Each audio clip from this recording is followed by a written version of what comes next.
Let's continue with our discussion, our kuka on the word ike. Ike sight, ike vision, ike to observe, to know and understand and to recognize. The word pono, to confirm.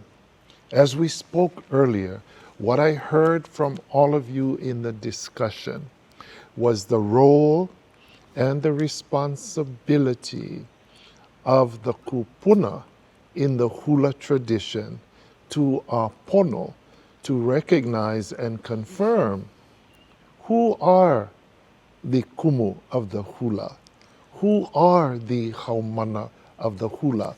So that is their authority. If we're going to talk hula and pono of hula, then that authority of the pono within the halau, within the community of hula, is a kuleana that truly belongs to only the kupuna of hula. And as you remember, we spoke about Uncle George Na Ope. And Uncle George Na Ope knew everyone in hula.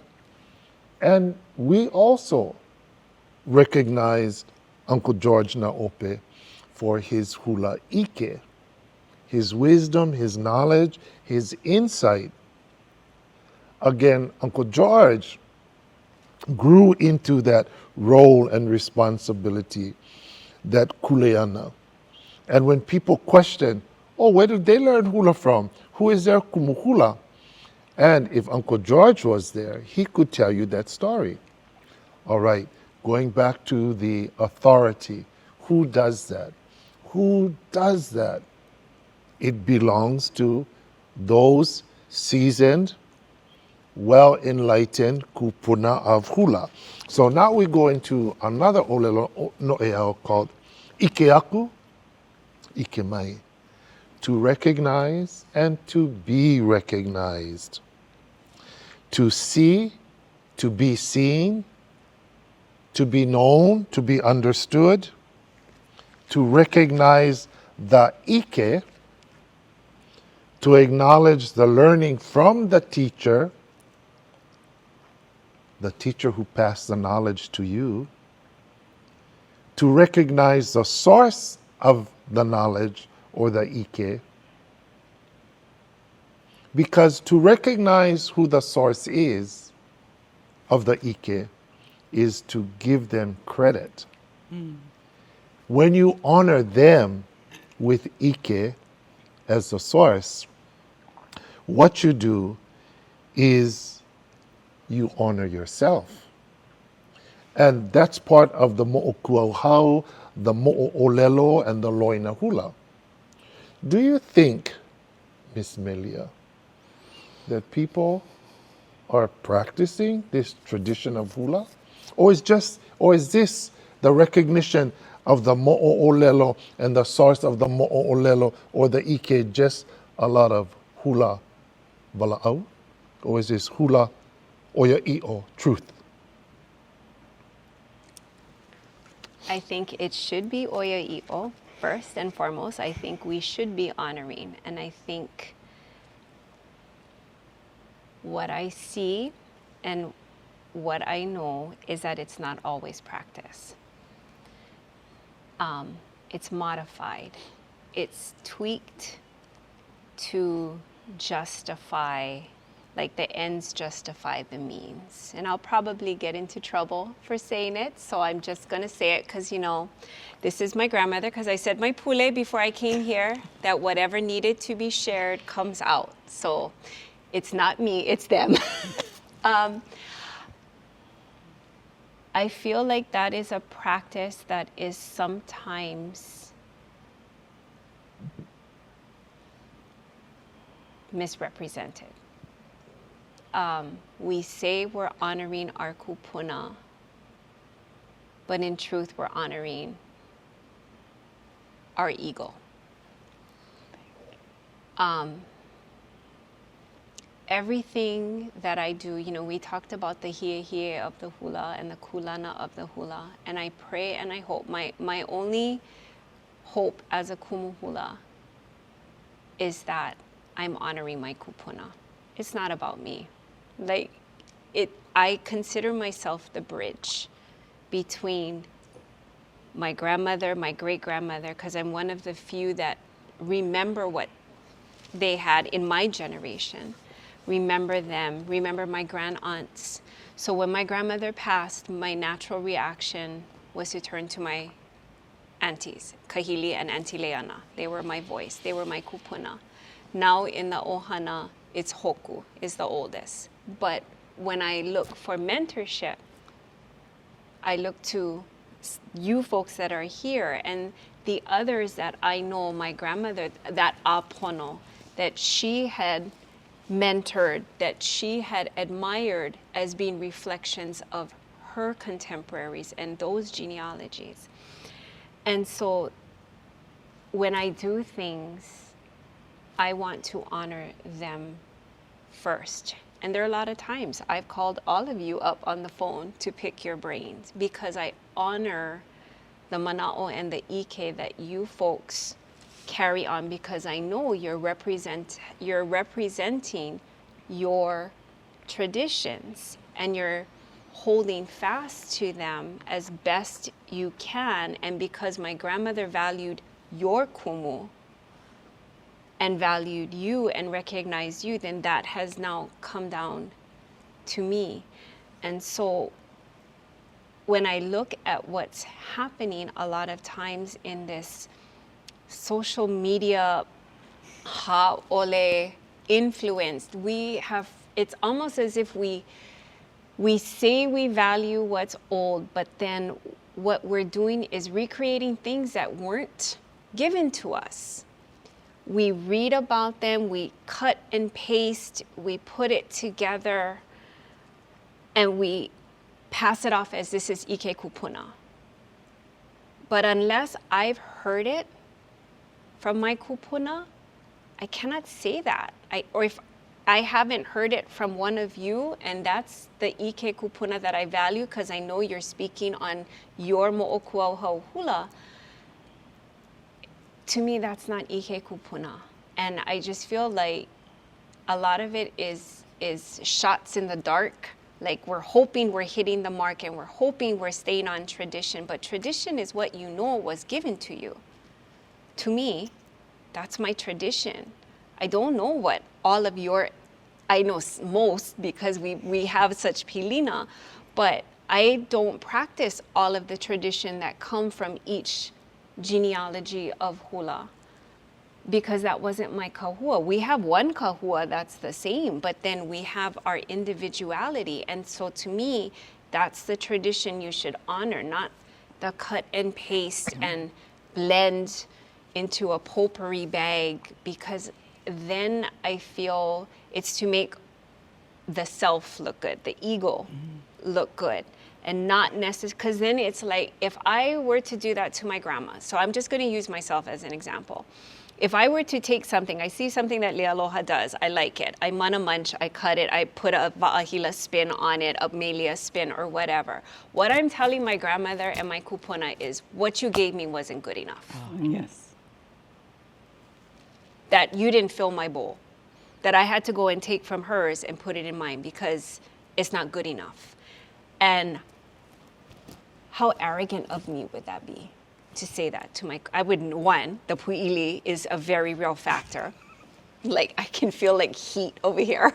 But I think that's what we need to remember when we're doing things. When we're talking about ike aku ike mai, when we start saying a'ohe pau ka ike, so when we start manipulating the traditions and the oia'i'o as we know it, I feel that's what we're saying, is what you said, what you did, what you taught wasn't good enough. So I'm going to go haku something else and add to it and embellish.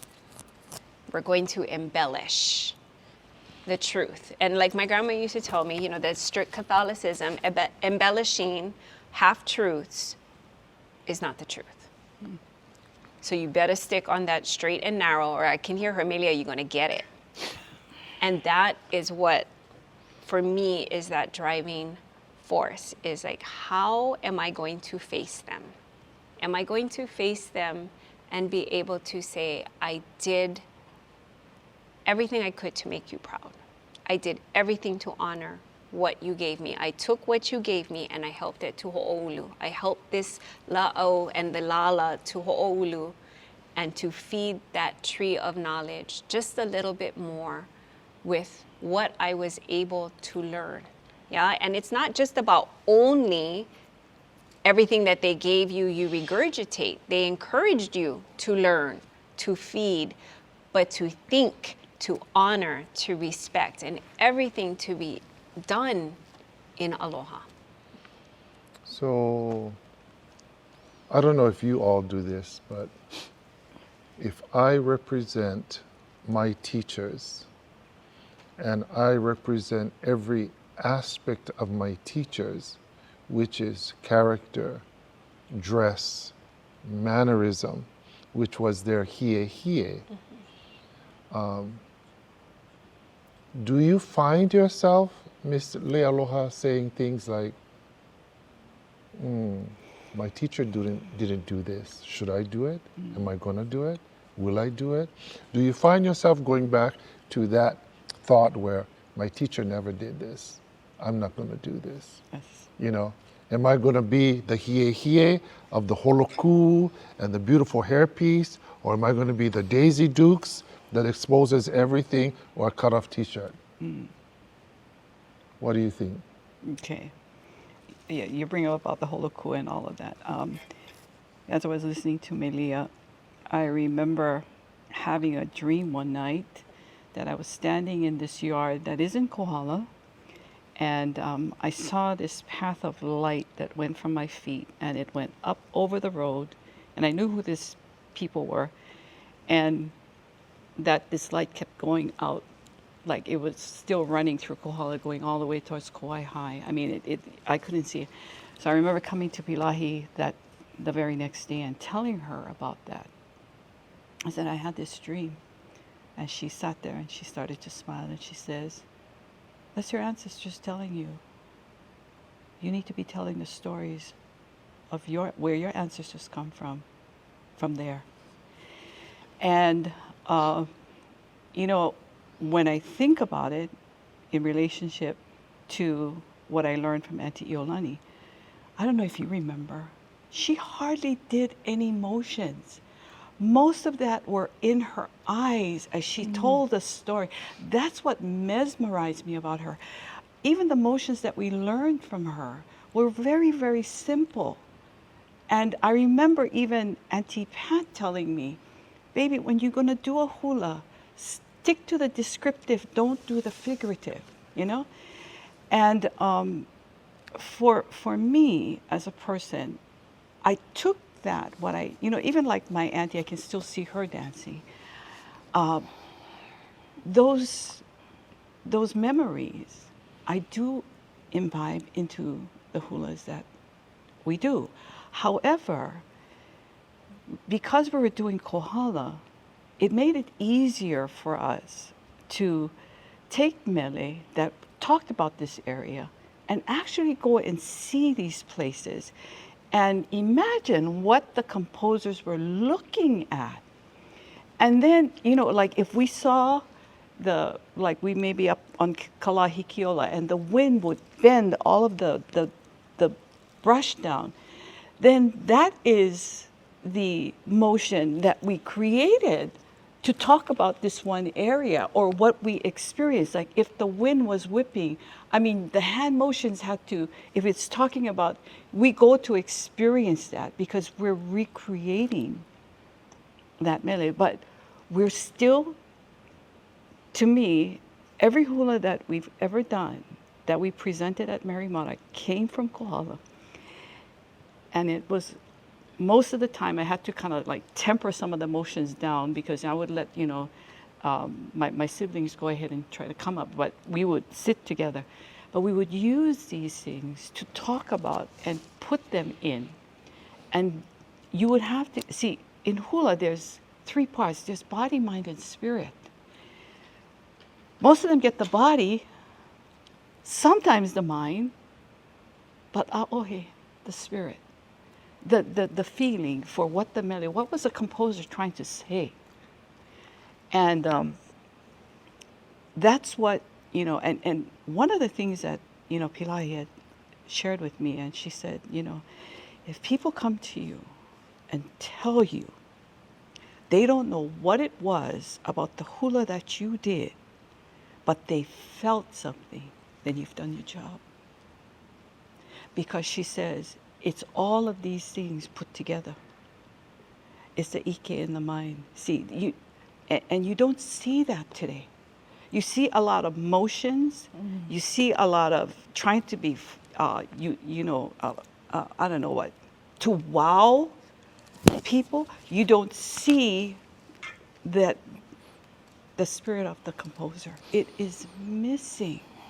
And I'm so kaumaha when I judge hula competitions, that every once in a while, like a simple woman will come up. I remember this one time at a competition, and we're sitting far from the stage, and you can just feel her spirit coming across, and her motions are very simple, but it's in her eyes, as if she's telling you, look, this is what Aunty ʻIo did to me.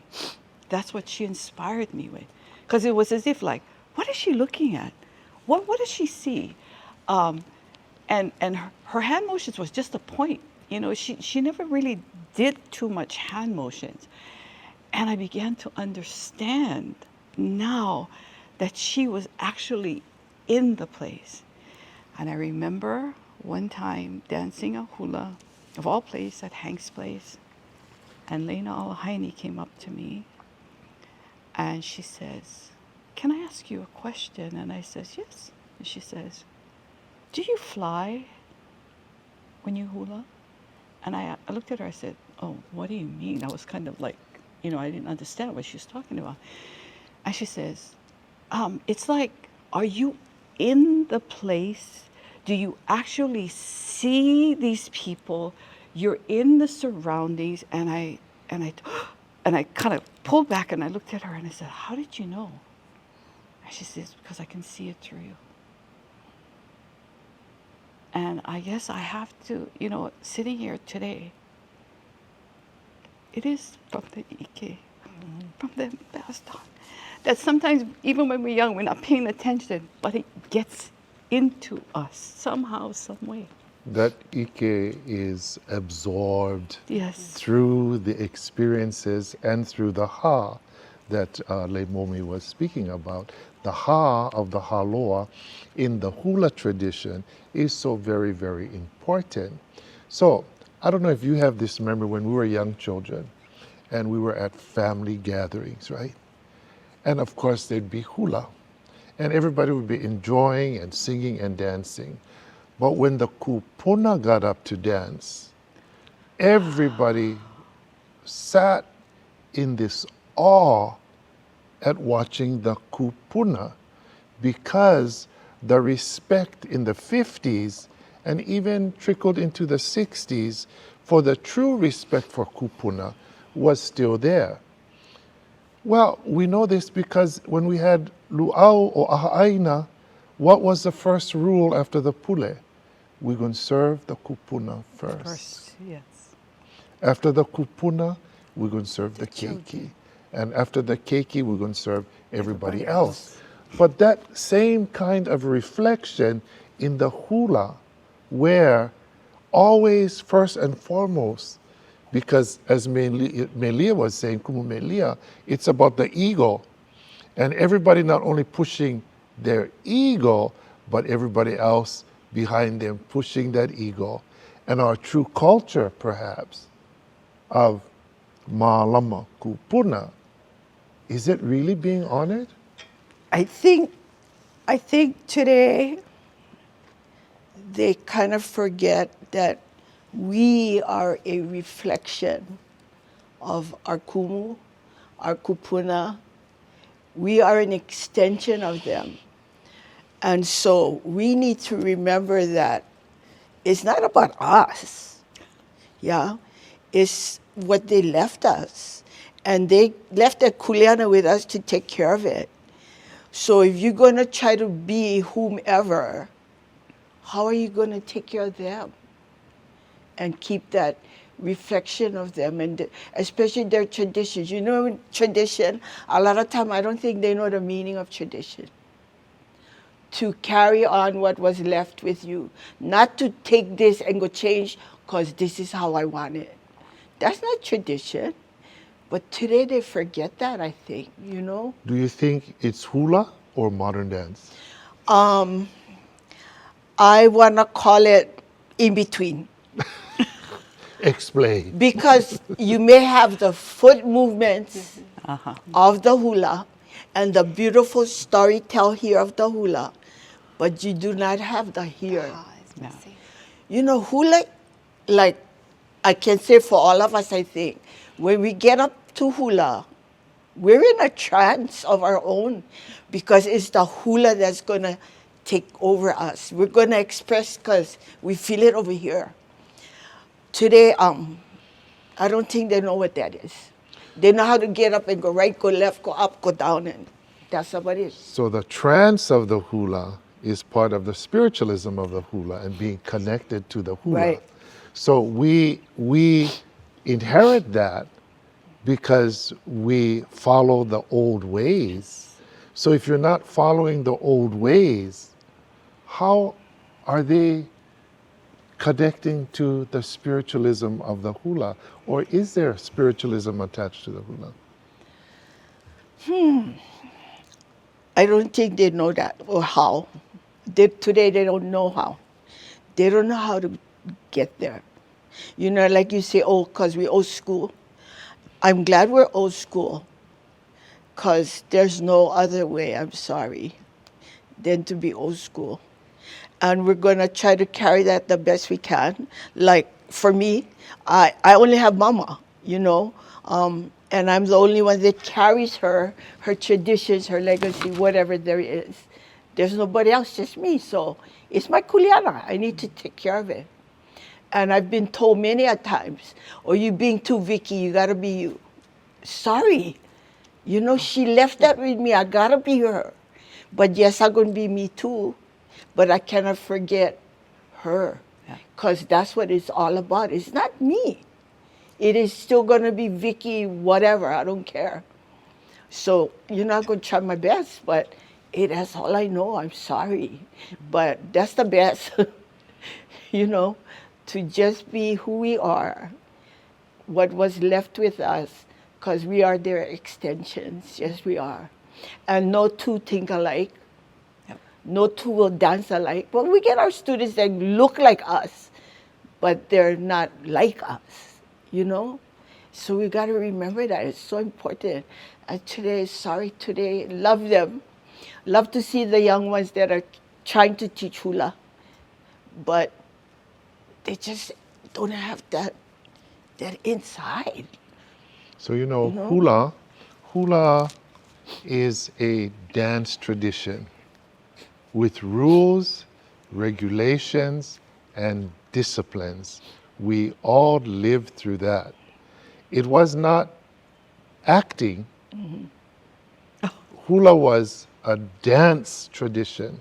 If it is a dance tradition, then hula tradition begins with the feet and the many steps of the hula. So, our ʻIala is ʻIala, ʻIala, ʻIala. I can teach you 100 chants, going to have the same ʻIala, because it's that foot movement, that hand movement, going to connect you to the 100 teachers. So as a performer all my life, my focus was I like connect to my teachers. how was I going to connect to my teachers? It was through the steps and the hands of our dance tradition. Miss Melia. I would have to agree because certain song mele that we do, especially in kahiko, I knew which one came from the braise, which one came from tutu, if there was a certain step in it, which one came from tutu's tradition, which one came from Uncle Henry. And that is a way that we validate and we honor them. But in circling back and going to that, the ike aku, ike mai, and what we were just talking about with Aunty Momi, and you just brought it up about performance, is I think that's where the disconnect can be, is because the hula that, and I think we're kind of on the end tail of it, on who we learned from, is that the spirituality of the hula was foremost because you were honoring the composer, and the mele was foremost and the tradition you came from. And I think what happens today is, you know, there are blessings in competition. Competition has forced us to improve in a lot of things. But that's where the disconnect, I feel, becomes, in the spirituality is ignored, is because we're training for a 7-minute performance.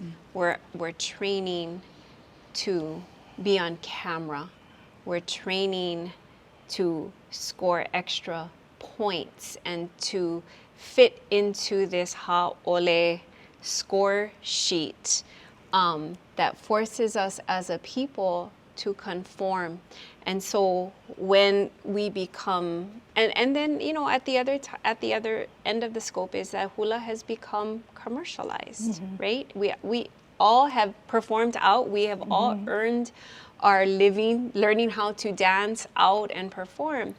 But I think the difference is now that that has taken precedence over the generation of, even when you're going out and you're performing all over the world or in Waikiki, you are representing your kupuna and your Kumu Hula, and you need to remember that. So if you're first. at a party, you're at a hotel, you're at a function, you're always representing. You're always, you're representing your kumu. And then for those of us that came from ohana, that our hula was in the ohana, that was even worse, because that's a double-edged sword. That's a double pu'ili licking if you screw it up, you know, and you're always held to a higher standard. And I feel like that has kind of switched. I don't know, maybe I'm off base on that, but I feel like that's now at the bottom of the totem pole and not at the forefront of the mindset. So you're saying that the integrity is not something that is really a great part of the learning or the education or the perpetuation of the hula. When we came from, that was a huge part. That was, to me, that was like the only part. That was first and foremost, right? That you learned every day. You are a reflection. You will not embarrass your hula lineage. You will not embarrass your ohana. Everything you do needs to be pono, right? Otherwise, you're going to get it.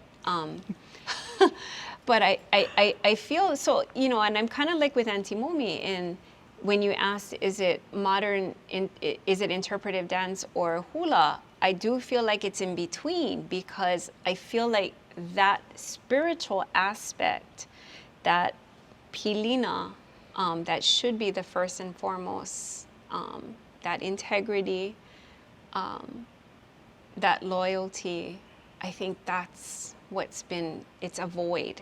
Or it's just not, or it's pushed to the side and let's not think about it because we got to move on for the next competition.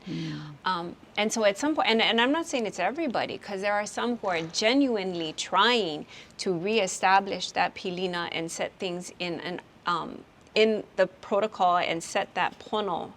But I think we as a collective need to seriously address it before it completely gets out of hand.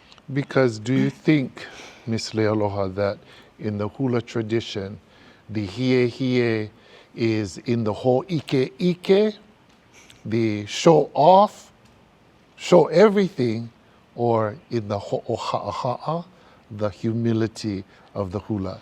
Because I know one thing for sure, and you may agree with me, is that the integrity of our teachers were in their silence and their look. Yes. You get on the stage, They you didn't either say know anything. or Yeah, you don't know. know. And if you don't know, get off. Yeah. Yeah. Simple as that, Miss Leialoha. Oh my gosh.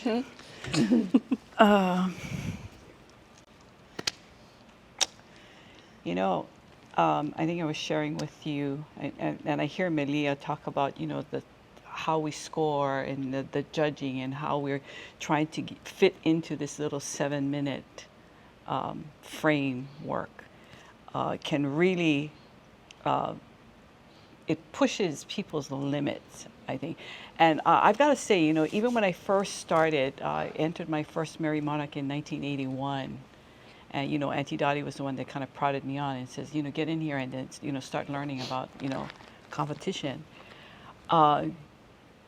I didn't know anything back then. So you would do, you kind of remember what your teachers taught you, but then you innovate. And I remember getting chastised for doing some of the stuff that I did on the stage when I first did it. But, when we talk about the kahua and, and building that over time, I remember talking to Auntie Pat one time and saying, I made so much mistakes. She said, we all did. But we learn over time how to get back and mold ourselves back into what we should be doing and what's proper and what's not proper with hula. And so when we're today, it's just, for me, it's just missing that spiritual part. I mean, when I was coming, I'll share this really quickly. When I was coming through Merry Monarch and I was doing the research as I was, encouraged by Pilahi Pākī, I began to notice that I was coming across information out of the past that wasn't confirming what was going on today. And that kind of really got me to kind of say, what's going on? And so what it caused me to do was to go back and say, okay, you're coming from here, like one of the rules would say this at the competitions, and I'm just looking at the competitions per se. And yet, in the hula traditions of the past, these things were allowed. And so I got confused, and I was going like, like what lays could be used or what lays couldn't be used. And so finally I just threw my hand up one day and I said, you know what, let me go study it from the beginning. Who were the first people that brought all this information? And let me study the evolution of hula over time. And let me try and take a look at that. I was curious. I wanted to see that. And funny, I came across the first list of words, and to me, I call it the first dictionary for the Hawaiians that one of Cook's men had collected, and in there were hula terms. And what fascinated me was the term hula, and it was E-H-O-O-R-A, a hula. And it said a kind of dance. That was the English translation to it. And so there began the journey of coming down and trying to take a look at how did hula, And so when Kawaikapu was talking about the steps and the styles of hula, you're coming across all of these things that is not knowledgeable today, these different styles that were coming from different places. Even the steps were different. What I learned from Aunty ʻIolani when I came and I had the privilege of learning, I got into one of the classes with Darryl Lupinui. The terminology began to be different. And I was looking at that and I said, whoa, he says ka'o, but if you really look at the definition, I never learned that. So you have all of these, these introductions coming from all of these. And yeah, so, we just kind of respect it, right? So looking at, how hula came down and even some of the mele looking at the mele content that was, that was in these older newspapers or things, some of the hulas that we were doing today were excerpts of larger pieces and, that were taken out, and now we're using it as traditional hula. And today, a lot of those hulas are being used to uniki today. And so my perspective of looking at all of this over time has caused me to still be in question. And so, like we're talking about today, what's going on today, I have had, and I'll be very open about this, I've had a lot of people that are already teaching in the community come to me and ask me if I would puka them. And I look at them and I'm going, what are you talking about? And they would say, graduate me. That's the word they use. Notice, yeah? Where's the term uniki or, some of these other terms? So even the languaging is changing today. And I says, well, you don't come from my hula tradition. You don't come from my island. How can I do that for you? I said, I'm not the person that you need to talk to. But I give them an alternative, and I says, well, who's your parents? And like we were talking about the land before, I said, who's your parents? Who's your grandparents? Who are you closer to? Where did you get your hula ike from? Maybe you might want to go ahead and take a look at that perspective and maybe tie it back to the land. Because there is hula evidence that there are people that sometimes didn't have a lineage, but they were inspired by the hula that they would create. And this is historical. Some of it is historical. I'm not condoning anything because I think they were more in touch with their environment and the society that they were in, that they could do that. But do we have that today? Mm-hmm. That's the question, see? That is the question.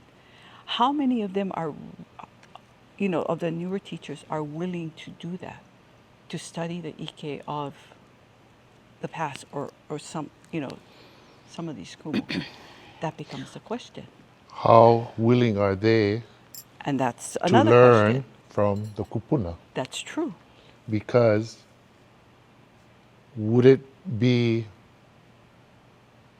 something that we could all know and understand to say maybe they weren't raised by kupuna, kupuna in the hula, and they don't know how to interact with kupuna to gain the ha that comes from kupuna of the hula, Miss Leimomi? Yes.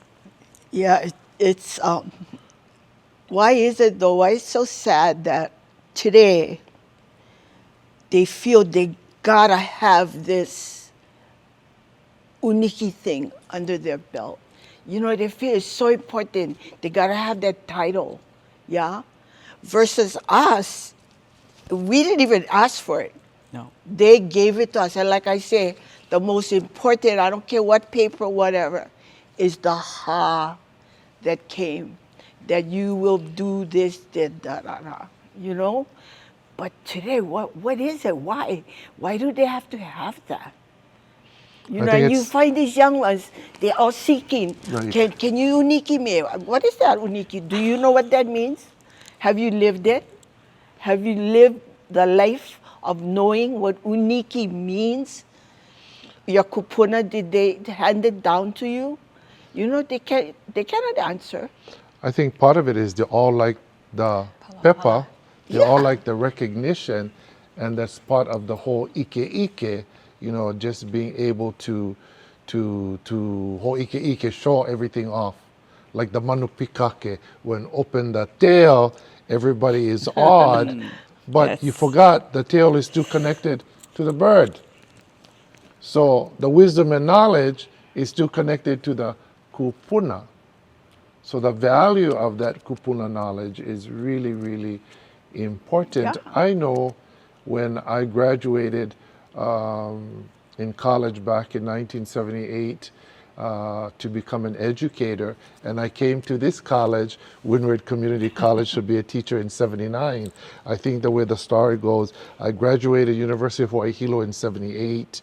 I came here January and I began teaching O Lelo Hawaiʻi ma Kiʻia Kulanui. But during the process, there was a time where I realized that this was not the kind of ʻike that I wanted. And so I went to study with the kupuna at that time in the hula tradition. And that was a remarkable time and a remarkable connection. But what set me up for that was being raised by my grandma and how to be able to interact. Yeah. And that was one of the most astonishing things in my lifetime, having that interaction with kupuna. In the continuity, the perpetuation of your legacy, you are kupuna. How is that being done through your children and grandchildren? Oh, that's important. Oh, wow. Well, in my case, my mo'opuna, just one, my alohi. And it's because I've had her since she was 3 months old, and she went everywhere with me. Every hula thing I did or wherever I went, she had to go with me till she was like about 12, 13, when I finally said, no, you got to stay home, you got to go to school. But why, Puna Grandma? I'm going with you. So she was around it, yeah, so she's okay.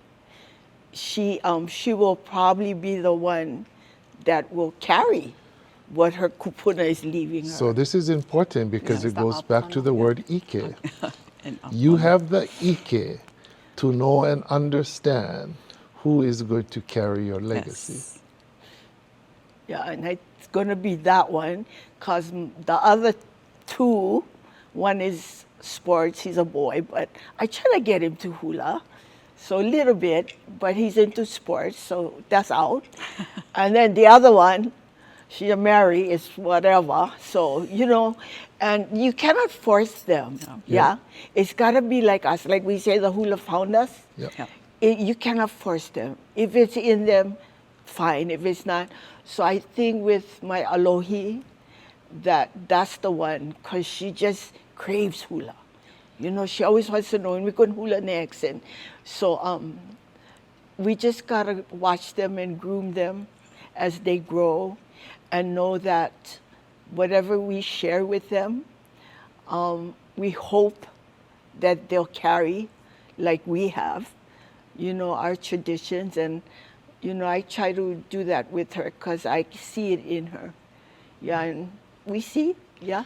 So ike, so you know, you make the choice. And then you said something important, grooming them. Yeah.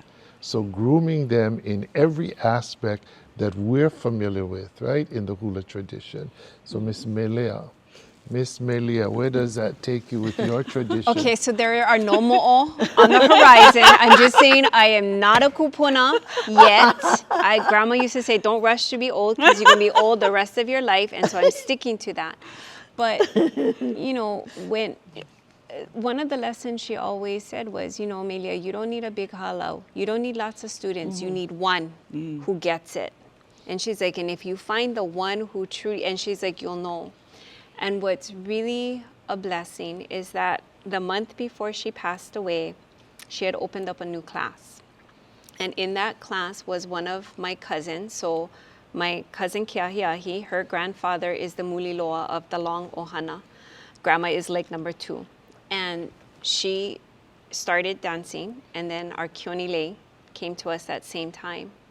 And they had grandma for that first month, and then she passed away. And so I've had them now for almost 25 years. Keahiahi is the one that's going to, in the ohana for us, take over. So this is where we're going to have the apono. This is the apono. This is the apono, and I have said it. I've talked to several in our ohana, and I've talked to you, and in how that process is going to be. But she's in this space. This va is now, she's finishing her PhD in library sciences. She is trying to make it easier for Native Indigenous knowledge to be accessed and managed. And so it's the grooming. It's still the grooming. And there are several that Grandma had pinpointed and that she had embraced as ohana, that they will in some shape or form carry on the legacy. But there's no rush because it's a lifelong process. And, you know, Grandma used to say, you'll know when it's time. I would like to do it before I leave this earth because I know what it's like to become a Kumu Hula because you've lost your Kumu. That is not how I would want it to happen. I would want it to be where I can still ding them and pu'ili them in the present, here and now, not from, you know, the levalani. But that's where I see it. And going back to the first question, and it's because I want to be able to face my kupuna and say, this is what you left me with, and this is how I'm giving it back to you. This is the bridge, and I hope that the treasure you've given me, I've done you proud. And that's, at the end of the day, that's all I want to be able to do, and not get a golden pu'ili at the pearly gates. That's what I'm looking for. So you know, this is called Ke'au o ka Mālamalama o ka Hula. And you said something that really connects to that. You said when you pass, you want to be able to present to them what you have done. So in tradition, when you do pass, you transcend into the Ao, the enlightenment of the Aumakua. And you're right, because we have to take at that time our pono, the things we did, and hopefully will be accepted. Because if we're not accepted, we cannot get in. Right. So our lives are about what we can do to prepare for when we transcend into the Ao. Right. The handing of traditions, the ike, the choosing, the grooming, the understanding, and the knowing. Miss Leialoha. You know, I was listening to both of them, and I remember having my whole entire family go and take a chant class because I wanted them to be introduced. And that included I have 2 sons, a daughter, and then my husband. So all of them can oli, and they are pretty good at it, okay? But my sons never wanted, you know, I tried to teach them hula when they were younger. My daughter took to it, but, you know, my 2 sons, I remember my son crying over the heat. I don't want to dance hula, you know? He went through that whole thing. One day, he called me from college. He was in the mainland, and he says, Mom, please sit down. And I says, why? He said, just please sit down. I said, okay, I'm sitting down. What's up? He said, I hope you're not going to take this the wrong way, but he says, I'm dancing hula for the luau being up here. And I was the happiest person because, you know, they don't like what you're doing probably when they're growing up, but somehow it gets into them. And you watch this, and I was so haole because I said, oh my gosh, and I flew up to go watch him dance. And then the baby brother got involved the next year because and to watch that was really something. But the one that has always been by my side, she too used to give me a problem when she was younger, until one day she came home from 6th grade and the teacher called me and says, you know, we just love your daughter because, I mean, she talks about you and the hula and all of this. And I said, well, you could have darn fooled me because you don't think that you're influencing them, and yet you do. And so for me, my ha will go to my daughter. And she right now is the one that stands by my side. She has taken classes that I asked her and she understands why she's taking these classes.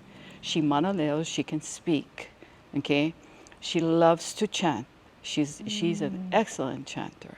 And so I just feel real privileged that I'm still here and we can converse.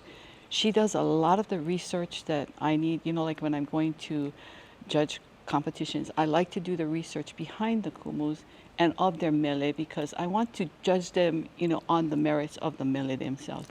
And she helps me with all of that.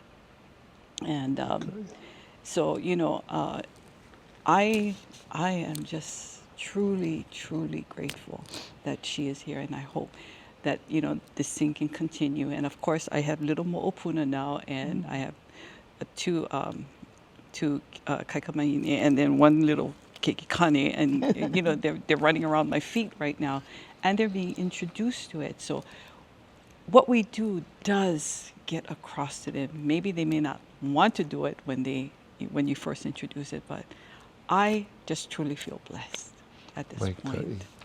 Well, at this time, I would like to say mahalo to our Kumu Hula, Leimomi Ho, our Kumu Hula, Leialoha Lim-Amina, and our Kumu Hula, me Loebenstein Carter. Am I saying it right? Me Loebenstein. That was grandma. That's me. I'm Maelia. Remember, she's like, I'm the only May, is what she used to tell me.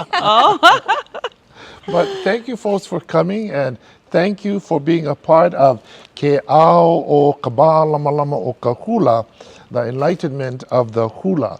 Again, we want to say mahalo nui to the administration and staff here at Windward Community College, as well as the staff here at the Paliku Theater, sending our mahalo to everyone who had a hand in preparing for this wonderful program this morning. I want to send a big mahalo to Kimo Adams for being a great part of setting up this beautiful stage. And of course, the quilts that you see here were made by Kathy Nakajima, who presented them to me as gifts. She is a renowned quilter from the island of Japan. Again, Ke Ao o Ka Mālamalama o Ka Hula is a program where we present reflections and stories of the hula tradition of Hawaiʻi. Now, we cannot leave until we have a hula. We're going to have a hula. We're going to do the beautiful hula lei nani. Are you guys ready? Yes, Aye. Mahalo anui loa, and again, my aloha nui to all of you for being here with us today. Mahalo. Mahalo for having us. Mahalo for the opportunity. Yep. Very welcome.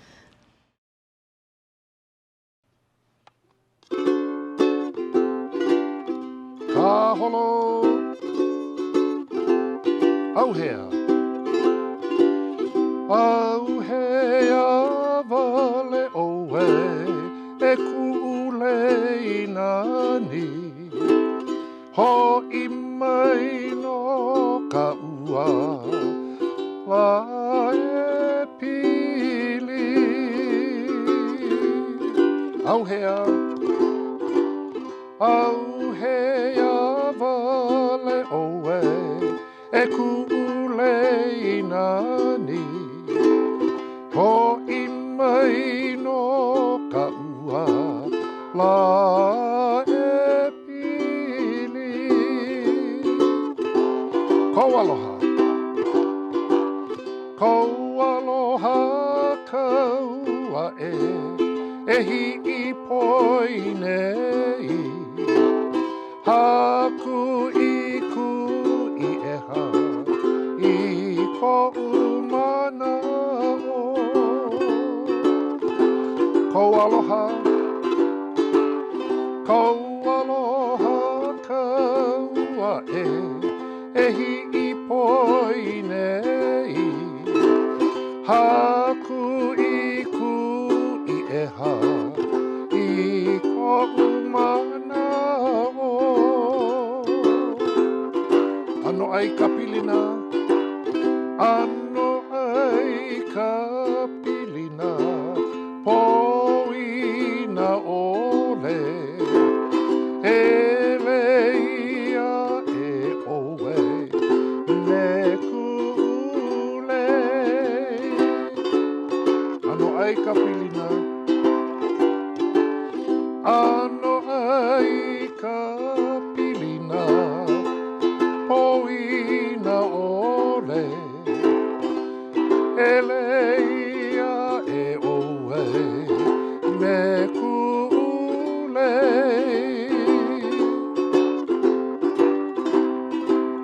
Haina, haina ia mai, ana ka puana, ho i mai no ka ua, la e pili.